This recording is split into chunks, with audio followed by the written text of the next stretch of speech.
അങ്ങനെ ഇരിക്കെയാണ് തറവാട്ടമ്പലത്തിൽ ഉത്സവം കൊടിയേറിയത്. 10 ദിവസത്തെ പ്രത്യേക പൂജകളും ദേവി എഴുന്നള്ളിക്കലും എല്ലാം ഉണ്ടാകും. ഈ ദിവസങ്ങളിൽ തറവാട്ടിലുള്ളവർ ആരും പുറത്തേക്ക് പോകാറില്ല. എത്ര തിരക്കാണെങ്കിലും എല്ലാവരും തറവാട്ടിൽ തന്നെ ഉണ്ടാകണം. അമ്പലത്തിലെ എല്ലാ ചടങ്ങുകളിലും പങ്കൊള്ളണം. പണ്ടുകാലം മുതലേ ഉള്ള കീഴ്വഴക്കമാണിത്. അതുകൊണ്ട് എല്ലാവരും തറവാട്ടിൽ തന്നെയുണ്ട്. ആകെ ബഹളമയും. പകൽ സമയങ്ങളിൽ പെണ്ണുങ്ങളെല്ലാം ഒത്തുകൂടി പാചക കസർത്തായിരിക്കും. അമ്മമാരുടെയും സുശീലയുടെയും കൂടെ പെൺപിള്ളേരും ഉണ്ടാവും. ദയക്ക് പാചകം ചെയ്യുന്നത് വളരെ ഇഷ്ടമാണ്. നന്ദുവിന് അതിലൊന്നും താല്പര്യമില്ലെങ്കിലും ദയയുടെ നിർബന്ധം കാരണം അവളും കൂടെ ചെല്ലും. അഭി പിന്നെ അടുക്കളയുടെ വശത്തേക്ക് പോകില്ല. അവൾ അപ്പുവിൻ്റെ കൂടെ കളിച്ചു നടപ്പാണ്. അച്ഛന്മാർക്ക് വേറെ പണിയൊന്നുമില്ലാത്തതിനാൽ സംസാരിച്ചിരിക്കും. പിന്നെ പറമ്പിലെ തേങ്ങയുടെയും മാങ്ങയുടെയും എല്ലാം കണക്കെടുപ്പ് നടത്തും. ആദ്യ കമ്പനിയിലേക്ക് പോയില്ലെങ്കിലും വീട്ടിലും ബിസിനസ്സായിരുന്നു. എപ്പോഴും ലാപ്ടോപ്പിന് മുന്നിലായിരിക്കും.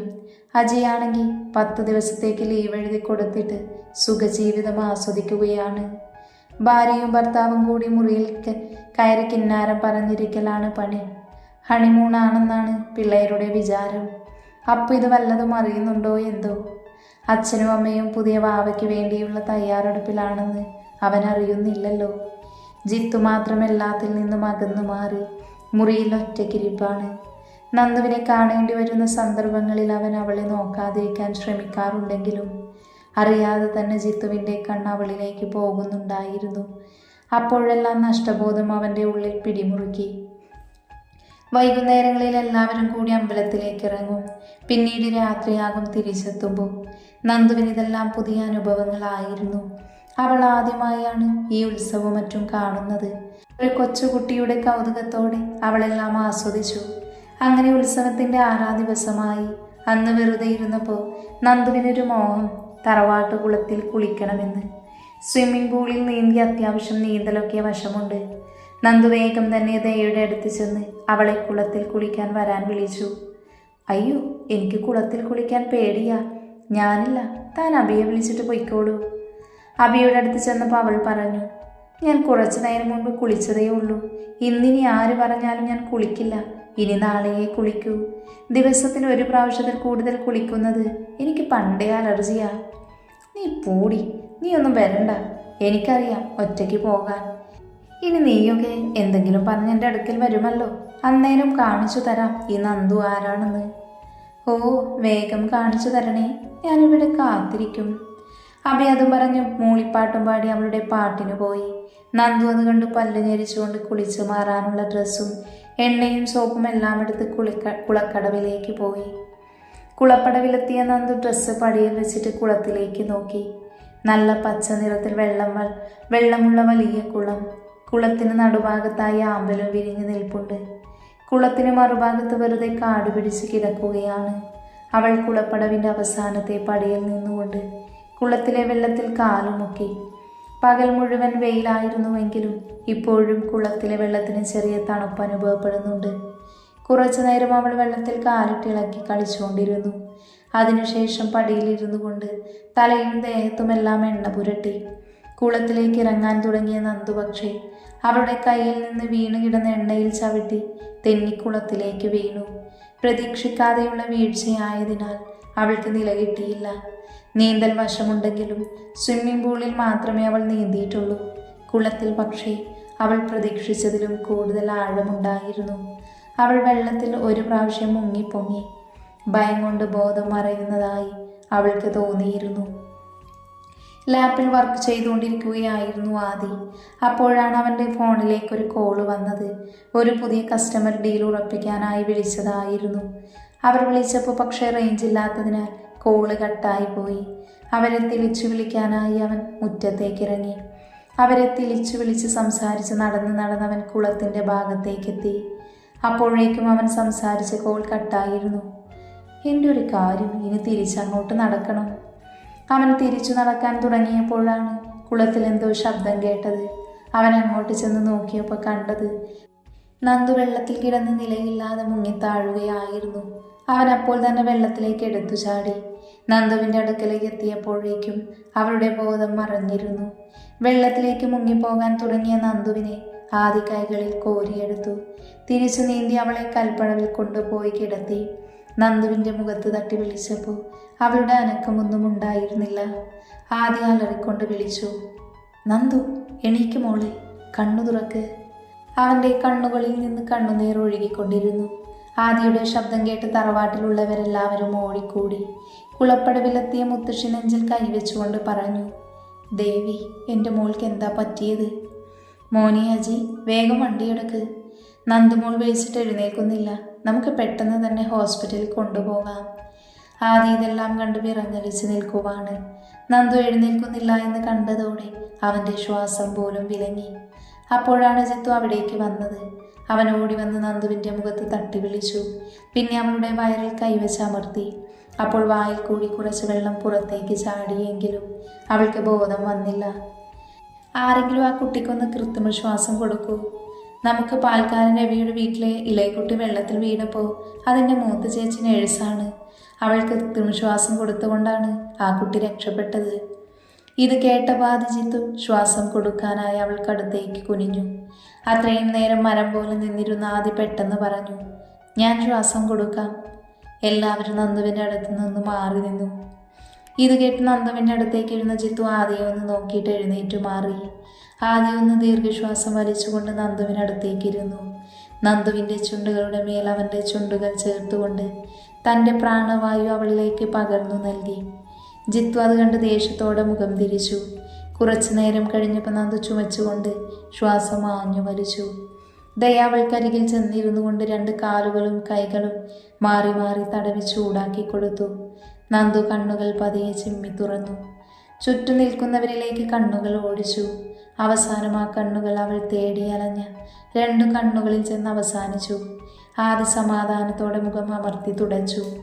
നന്ദുവിന് ബോധം വന്നത് കണ്ടപ്പോഴേക്കും ജിത്തു അവിടെ നിന്ന് പോയിരുന്നു. മോളെ, ഹോസ്പിറ്റൽ കൊണ്ടുപോകാം. നന്ദു പടിയിലേക്ക് നിവർന്നിരുന്നു. ഹോസ്പിറ്റലൊന്നും പോവണ്ട, എനിക്ക് കുഴപ്പമൊന്നുമില്ല വല്യമാവേ. മുത്തശ്ശി അവൾക്കരികിലേക്ക് വന്നുകൊണ്ട് ചോദിച്ചു, എന്തിനാ നന്ദുമോളെ നീ കുളത്തിൽ ഇറങ്ങിയത്? എനിക്ക് കുളത്തിലൊന്ന് കുളിക്കണമെന്ന് തോന്നി മുത്തശ്ശി, അതാ ഞാൻ. മുത്തശ്ശി അല്പം ശാസനയോടെ പറഞ്ഞു. അപ്പം നിനക്ക് ആരെങ്കിലും കൂടെ കൂട്ടിയിട്ട് വരാമായിരുന്നില്ലേ? ഞാൻ അബിയെ വിളിച്ചതാ, അവൾ വന്നില്ല. മുത്തശ്ശി അബിയെ നോക്കിയപ്പോൾ അവൾ പരുങ്ങിക്കൊണ്ട് ദയയുടെ പുറകിലൊളിച്ചു. വരാനുള്ളത് വന്നു, ഇനി ആരെയും കുറ്റം പറഞ്ഞിട്ട് കാര്യമില്ല. ഇനി മേലിൽ സൂക്ഷിച്ച് നടക്കുക. നന്ദു മുത്തശ്ശനെ നോക്കി തലയാട്ടി. നന്ദു പടിയിൽ എഴുന്നേറ്റു നിന്നെങ്കിലും അവശയായതിനാൽ അവൾ പടിക്കലേക്ക് തന്നെ ഇരുന്നു പോയി. ആദ്യം അവളെ താങ്ങി എഴുന്നേൽപ്പിച്ചു. തോളിലൂടെ കൈ ചേർത്ത് അവളെ അവൻ്റെ ഒപ്പം ചേർത്ത് പിടിച്ച് തറവാട്ടിലേക്ക് നടന്നു. അതുകണ്ട് സത്യഭാമയും ജാനകിയും പരസ്പരം നോക്കി ചിരിച്ചു. നന്ദുവിനെ മുറിയിൽ കട്ടിൽ കൊണ്ടുപോയി കിടത്തിയ ശേഷം ആദ്യ ബാൽക്കണിയിലേക്ക് നടന്നു. അവിടെ നിന്നുകൊണ്ട് അവൻ ആലോചിക്കുകയായിരുന്നു. നന്ദുവിന് എന്തെങ്കിലും പറ്റിയിരുന്നെങ്കിൽ ആലോചിക്കാൻ കൂടെ വയ്യ. അവളില്ലാതെ തനിക്ക് ജീവിക്കാൻ പറ്റുമോ? നേരിട്ട് കാണുന്നതിന് എത്രയോ വർഷങ്ങൾക്ക് മുന്നേ എൻ്റെ സ്വപ്നങ്ങളിൽ കൂടുകൂട്ടിയതാണവൾ. അതെ, അവളെയാണ് ഞാൻ വർഷങ്ങളായി സ്നേഹിക്കുന്നത്.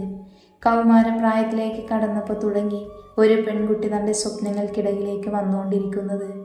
ഇതുവരെ നേരിട്ട് കാണാത്തൊരു പെൺകുട്ടി എങ്ങനെ എൻ്റെ സ്വപ്നത്തിൽ വന്നു ശല്യപ്പെടുത്തുന്നു എന്ന് അവൾ ആശ്ചര്യപ്പെട്ടു. വർഷങ്ങളായി താൻ സ്വപ്നം കാണുന്ന ആ മുഖം അവന് ഏറ്റവും പ്രിയപ്പെട്ടതായി മാറി. അവളുടെ വസ്ത്രധാരണം പഴയ രീതിയിലുള്ളതായിരുന്നു. ധാവണിയെടുത്ത് അരയോളം എത്തുന്ന മുടി നിവർത്തിയിട്ട് രാത്രികാലങ്ങളിൽ സ്വപ്നത്തിൽ അവൾ പൊട്ടിച്ചിരിച്ചുകൊണ്ട് ഓടിമറയുമായിരുന്നു. ചുറ്റുമുള്ള പെൺകുട്ടികളിൽ ആ സുന്ദരമുഖം അവൻ തിരഞ്ഞുവെങ്കിലും ഒരിടത്തും അത് കണ്ടെത്താനായില്ല. ഈ അടുത്താണ് അമേരിക്കയിൽ പോയ എൻ്റെ കളിക്കൂട്ടുകാരനെ അരുൾ തിരിച്ചെത്തിയത്. അവനുമായി അമേരിക്കയിലെ വിശേഷങ്ങൾ പങ്കുവെച്ചുകൊണ്ടിരിക്കുമ്പോഴാണ് അവിടെ ഒരു മലയാളി കുടുംബത്തെ പരിചയപ്പെട്ട കാര്യം അവൻ പറയുന്നത്. അവൻ ഫോണിൽ അവർക്കൊപ്പം നിൽക്കുന്ന ഫോട്ടോ കാണിച്ചു തന്നു. അതിലൊരു പരിചയമുള്ള മുഖം കണ്ട് അവനൊന്ന് ഞെട്ടി. തറവാട്ടിലെ ചുമരിൽ തൂക്കിയിട്ടിരുന്ന ഫോട്ടോകളിലുള്ള ആ മുഖം അവന് പെട്ടെന്ന് മനസ്സിലാക്കി അത് സീതമായി ആണെന്ന്. പക്ഷെ കൂടെ നിൽക്കുന്ന പെൺകുട്ടിയെ കണ്ടപ്പോഴാണ് അവൻ കൂടുതൽ ഞെട്ടിയത്. തൻ്റെ സ്വപ്നങ്ങളിൽ ചേക്കേറിയിരുന്ന പെൺകുട്ടി അവളായിരുന്നു അത്. സന്തോഷം കൊണ്ട് അവനെ തന്നെ നഷ്ടപ്പെട്ടു. കാരണം അത്രത്തോളം അവൻ അന്വേഷിച്ചിരുന്നു ആ പെൺകുട്ടിയെ. ഇത്രയും നാൾ തേടി അലഞ്ഞത് കിട്ടിയ സന്തോഷത്തിൽ അരുണിനെ പൊക്കിയെടുത്ത് വട്ടം കറക്കി. അരുൺ കാര്യമറിയാതെ അന്തം വിട്ടു നിന്നു. കാര്യമന്വേഷിച്ച് അവനോട് ആ ഫോട്ടോയിലുള്ളത് അച്ഛൻ്റെ പെങ്ങൾ സീതയാണെന്നും ഒളിച്ചോടിപ്പോയി കല്യാണം കഴിച്ചതിനാൽ വർഷങ്ങളായി തറവാടുമായി ഒരു ബന്ധവുമില്ല എന്നും പറഞ്ഞു. പക്ഷേ അവൻ വിടാൻ ഭാവമില്ലായിരുന്നു. അരുൺ കണ്ണുകൾ കൂർപ്പിച്ച് ആദിയെ ഒന്ന് നോക്കി. മോനെ ആദി, നിന്നെ ഞാൻ ഇന്നും ഇന്നലെയും കാണാൻ തുടങ്ങിയതല്ല. ഒരിക്കലും കാണാത്ത അമ്മായിയെ കണ്ട നീ ഇത്രയും സന്തോഷിക്കില്ല. സത്യം പറ, വേറെന്തോ കാര്യമുണ്ടല്ലോ. വേറെന്ത് കാര്യം? ഒന്നുമില്ല, ആദി പരുങ്ങിക്കൊണ്ട് പറഞ്ഞു. പിന്നെന്താ നിന്റെ മുഖത്തൊരു കള്ളലക്ഷണം? അത് എനിക്ക് ജന്മനാ ഉള്ളതാ. അരുൺ ആദിയുടെ ഷർട്ടിൻ്റെ കോളർ കുത്തിപ്പിടിച്ചുകൊണ്ട് പറഞ്ഞു. പറമോനെ ആദി, അല്ലെങ്കിൽ നിന്നെ ഞാൻ ഇവിടെ ഇട്ട് ചവിട്ടിക്കൂട്ടും. ഞാൻ പറയാം, നീ ആദ്യം ഷർട്ടിൻ്റെ കോളറിൽ നിന്ന് പിടിവിട്. അങ്ങനെ വഴിക്കുവാ. പറഞ്ഞു. ആദ്യ നിലത്ത് വിരലുകൾ കൊണ്ട് കളം വരച്ചിട്ട് അരുണിനെ നോക്കി നാണിച്ചു പറഞ്ഞു. ഞാൻ പണ്ട് സ്വപ്നത്തിൽ ഒരു പെണ്ണ് വരാറുണ്ടെന്ന് പറഞ്ഞില്ലേ? ആ ഉണ്ട്. ആദ്യ ഫോൺ ചൂണ്ടിക്കാണിച്ചുകൊണ്ട് പറഞ്ഞു. ആ പെണ്ണാണ് അതിലുള്ളത്. ഏത്? സീതാൻ്റെയോ? അല്ല, മറ്റേത്. ആര്? നന്ദുവോ? എന്താ നീ ആ കുട്ടിയുടെ പേര് പറഞ്ഞത്? നന്ദു, ദേവനന്ദ എന്ന ശരിക്കും പേര്. പിന്നെ ഈ നിൽക്കുന്നത് സുരേഷ് അങ്കിൾ, നന്ദുവിൻ്റെ അച്ഛനാണ്. സീതമ്മയെ പോലും നീ നേരിട്ട് കണ്ടിട്ടില്ല എന്നല്ലേ പറഞ്ഞത്? പിന്നെങ്ങനെ നീ ഇവളെ സ്വപ്നത്തിൽ കണ്ടു? നിനക്ക് വെറുതെ തോന്നിയതായിരിക്കും അത് ഇവളാണെന്ന്. ഒന്ന് പോയിടാ. ഏത് തിരക്കിനിടയിലുമായാലും ഈ മുഖം ഞാൻ തിരിച്ചറിയും. എത്ര വർഷങ്ങളായി എൻ്റെ ഉറക്കം കെടുത്തുന്ന മുഖമാണിത്. ആദ്യമൊക്കെ എനിക്ക് ഉറക്കം പോയതിൽ ദേഷ്യം വരുമായിരുന്നു. പിന്നെ ഞാൻ ആ മുഖം ഇഷ്ടപ്പെട്ടു തുടങ്ങി. ഇപ്പോൾ ഈ ഫോട്ടോയിൽ കണ്ടപ്പോൾ ശരിക്കും അത്ഭുതമാണ് തോന്നിയത്. ആകെ ഒരു വ്യത്യാസം മാത്രം. സ്വപ്നത്തിൽ വരുമ്പോൾ ഇവളൊരു നാടൻ പെൺകുട്ടിയാണ്. നീ പറയുന്നത് കേട്ടിട്ട് വിശ്വസിക്കാൻ ബുദ്ധിമുട്ടുണ്ട്. വിശ്വസിക്കണം, അതാണ് സത്യം. എനിക്കിവിടെ ഒന്ന് കാണണമെടാ. എന്താ മോനെ ഒരു വശപ്പിശക്? അതേടാ, കാണാതെ തന്നെ ഞാൻ വളരെ സ്നേഹിച്ചു പോയി. ഇങ്ങനെ ഒരാളുണ്ടോ എന്ന് പോലും ഉറപ്പിച്ചില്ല. സത്യത്തിൽ എവിടെ പോയാലും ഞാൻ ഈ മുഖമുണ്ടോ എന്ന് തിരയും. ഇന്നാണ് പക്ഷെ കണ്ടുമുട്ടിയത്. എനിക്കിവളെ വേണം, എൻ്റെ നല്ല പാതിയായി. അരുൺ താടി ഒഴിഞ്ഞുകൊണ്ട് പറഞ്ഞു. സംഭവമൊക്കെ ശരി തന്നെ. നന്ദു നല്ലൊരു കുട്ടിയാണ്. പറഞ്ഞു വരുമ്പോൾ അവൾ നിന്റെ മുറപ്പെണ്ണാണ്. പക്ഷേ സീതമായും തറവാടുമായും ഒരു ബന്ധവുമില്ലല്ലോ. പിന്നെ ഇതെല്ലാം എങ്ങനെ നടക്കും? നീ വിചാരിച്ചാൽ എല്ലാം നടക്കും. അരുൺ അത് കേട്ട് കണ്ണുമിഴിച്ചു. ഞാനോ? അതെ, നീ തന്നെ. നീ വിചാരിച്ചാൽ എന്താ നടക്കാത്തത്? ഷോപ്പിംഗ് മതി. എന്താ നിന്റെ പ്ലാന്? അത് പറ. അരുണിൻ്റെ ലീവ് കഴിഞ്ഞപ്പോൾ അവൻ തിരിച്ച് അമേരിക്കയിലേക്ക് പോയി. അവിടെത്തി അരുൺ സീതയുമായുള്ള സംഭാഷണങ്ങൾ മനഃപൂർവ്വം നാടിനെക്കുറിച്ചുള്ള കാര്യങ്ങൾ എടുത്തിട്ടു. അരുൺ തൻ്റെ നാട്ടുകാരനാണെന്ന് മനസ്സിലാക്കിയ സീത വീട്ടിലുള്ളവരെക്കുറിച്ച് സുഖവിവരങ്ങൾ ചോദിച്ചറിഞ്ഞു. തറവാട്ടിലെ വിവരങ്ങൾ അറിഞ്ഞ സീതയ്ക്ക് എല്ലാവരെയും കാണണമെന്ന് മനസ്സിൽ ആശയുണ്ടായി. തന്ത്രപൂർവം സീതയുടെ ഫോൺ നമ്പർ അരുൺ കൈക്കലാക്കി. ഈ സമയം ആദ്യം മുത്തശ്ശൻ സീതമ്മയുടെയും നന്ദുവിൻ്റെയും ഫോട്ടോ കാണിച്ചു കൊടുത്തു. വർഷങ്ങൾക്ക് ശേഷം മകളുടെയും പേരക്കുട്ടിയെയും ഫോട്ടോ കണ്ട മുത്തശ്ശനും ഒരു കൂടിക്കാഴ്ച ആഗ്രഹിച്ചു. പക്ഷേ ശങ്കറും വാസുദേവനും സമ്മതിക്കുമോ എന്നറിയില്ല. അതിനാൽ ആദിയുടെ ഐഡിയ പ്രകാരം മുത്തശ്ശൻ വയ്യായിക അഭിനയിച്ചു. അവസാനമായി തൻ്റെ മകളെ കാണണമെന്ന് ആവശ്യപ്പെട്ടു. അച്ഛൻ്റെ അവസാനത്തെ ആഗ്രഹം നടത്തിക്കൊടുക്കാൻ ആൺമക്കൾ തയ്യാറായിരുന്നു. അരുൺ സംഘടിപ്പിച്ച് സീതമ്മയുടെ ഫോൺ നമ്പർ അരുണിൻ്റെ അച്ഛൻ വഴി തറവാട്ടിൽ നൽകി. ശങ്കർ ഫോൺ വിളിച്ച് അച്ഛൻ അവസാനമായി നിന്നെ കാണണമെന്ന് ആഗ്രഹമുണ്ടെന്ന് സീതയോട് പറഞ്ഞു. അങ്ങനെയാണ് ആദ്യം നന്ദുവും പിന്നെ സീതയും സുരേഷും നാട്ടിലേക്ക് എത്തുന്നത്. നന്ദുവിനെ കാണാൻ ഒരുങ്ങിയിരിക്കുമ്പോഴാണ് ചെന്നൈയിൽ ഒരു അർജൻറ്റ് മീറ്റിംഗ് വന്നത്. ഒഴിവാക്കാൻ പറ്റാത്ത മീറ്റിംഗ് ആയതിനാൽ മനസ്സില്ലാ മനസ്സോടെ പോകേണ്ടി വന്നു. അമ്മയെ വിളിച്ച് പറഞ്ഞു നന്ദു വന്ന കാര്യം. 2 ദിവസം കഴിഞ്ഞ് തിരിച്ചെത്തിയപ്പോൾ പെണ്ണിനെ കാണാൻ മനസ്സ് തുടികൊട്ടി. വന്ന വഴി എല്ലായിടത്തും തിരഞ്ഞെങ്കിലും കാണാൻ പറ്റിയില്ല. മുറിയിൽ പോയി തിരിച്ച് സ്റ്റെയർ ഇറങ്ങുമ്പോഴാണ് നന്ദുവുമായി കൂട്ടിയിടിക്കുന്നത്. അങ്ങനെ ഞാൻ എൻ്റെ പെണ്ണിനെ ആദ്യമായി നേരിൽ കണ്ടു. ഫോട്ടോയിൽ കണ്ടതിൽ നിന്ന് വ്യത്യസ്തമായി താൻ എങ്ങനെയാണോ സ്വപ്നത്തിൽ കണ്ടത് അതേ മുഖവും അതേ രൂപവും.